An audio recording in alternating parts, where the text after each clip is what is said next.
Magandang araw mga kaibigan.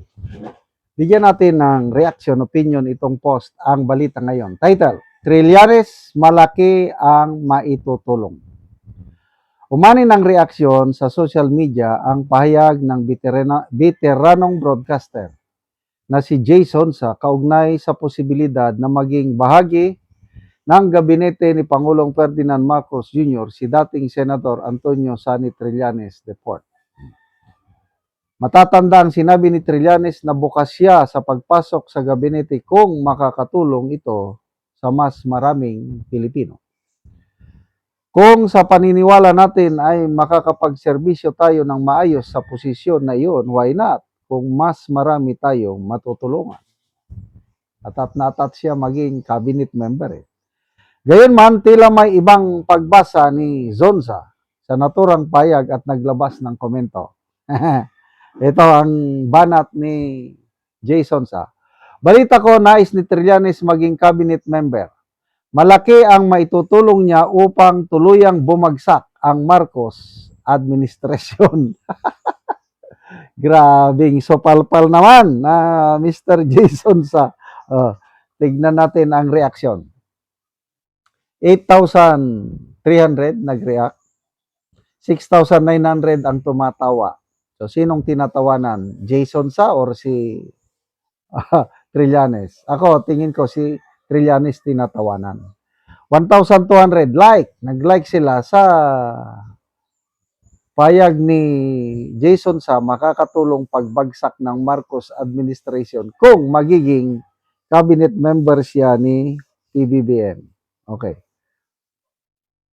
Rexel Pialago, sabi na, hala, okay, tuloy, pagbagsak ng ating bansa.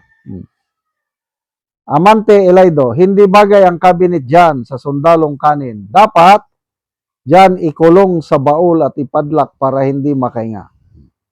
Feli Bernaldez, malaki ang may tutulong niya kung sakali dahil siya takot magsabi ng katotohanan. Pwedeng isip ko nga kung pagbibigyan siya ng Marcos Jr. Presidential Advisor on ICC Affairs or Duterte Affairs. Pwedeng political advisor ni PBBM. Kasi malaki naman ang naitulong niya yung pag-group effort kay PRRD. Naniniwala ako sa testimony ng mga Marines na si Trillanes ang humarap sa mga ICC at siya nang bala. Kaya nakatanggap daw siya di umano ng paper bag ba yun? O brown, basta. Ilan yun? $2 million. That's how many? 100 million pesos. Sobra 110 million. Ilan na ba ang dollar to exchange rate? Kahapon ba yun? Yung 60.7 o 60.9 na. Ang taas na po ang exchange rate. At a glance, matutuwang OFW but in the long run, lugi rin sila dahil magkakaroon ng inflation. Mark Tanel, may totoong post din pala sa April Fools. So, pwede siya gawing cabinet, taguan ng malita. Opo, tama. Para lalong bumagsak, mag-ipon-ipon kayo lahat para sa 2028. Kulungan lahat. Malaking tulong po yan para madagdagan na naman ang maambunan ng maleta. Ano bang future ni Trillanes sa politika? Kung manalo si BP Sara sa 2028, wala na. Magtatago na yan, magiging irrelevant na. Ano bang pwedeng, hindi naman siya kasuhan sa flood control dahil wala siyang pakialam. Sa ICC, yung hanapan sila ng kaso na yung pakikipagsabuatan niya sa ICC, baka dyan siya banatan. Kailan? Baka totoo yung tutuhanin niya yung kanyang pangako na pag matalo, si Rich Ontiveros ay titira na lang siya sa Amerika. So good luck po, ex-Senator Trillanes. Sa ngayon, wala pa kayong malakas na kandidato. Ang palagi lang niyang sinasabi is mag-joint forces ang mga makakaliwa, mag-join forces ang middle forces and Marcos camp. Middle forces yung mga dilawan. Makipag-isa sila sa Marcos. Para ang hinahangad ni Trillanes magkaroon ng one-on-one battle sa 2028 para mas malaki yung chances nila na manalo. Tama naman yun. Kailang, ano ang posibilidad na kakamping o dilawan Marcos administration? Of course, may kanya-kanyang itutubo yan. Paano ngayon nila pag-isahin? Dito, John Vic Rimulya sa Marcos. Ito naman, Risa. Sino ngayon ang maging presidente? Sino ang maging vice? Papayag kaya si Risa Ontiveros na maging vice president lang siya ni John Vic Rimulya? Mahinang tandem yan. John Vic wala. Talo sila. Kahit one-on-one nga laban. Sa ngayon, hindi pa na ipapanganak ang tao na pwedeng tumalo kay BP Sara. Kaya, imposibleng mag-unite yung dalawa na yan. Kakamping at Marcos. Kaya ang mangyari, magkakaroon ng 3 hanggang 4 na kandidato sa 2028. Isang makakamping, isang Marcos, isang makakaliwa, at si BP Sara. So, 4-way fight, panalo na po si BP Sara. Salamat mga kaibigan sa inyong pagsubaybay sa ating channel.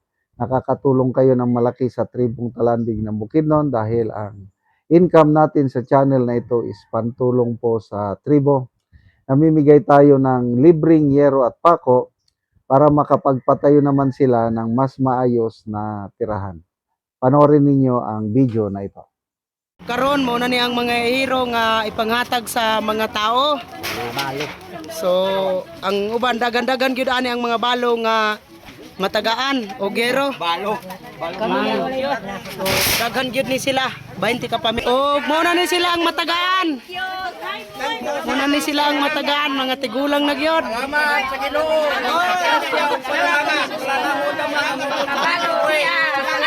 Pasalamat sila. Matagaan sila gero.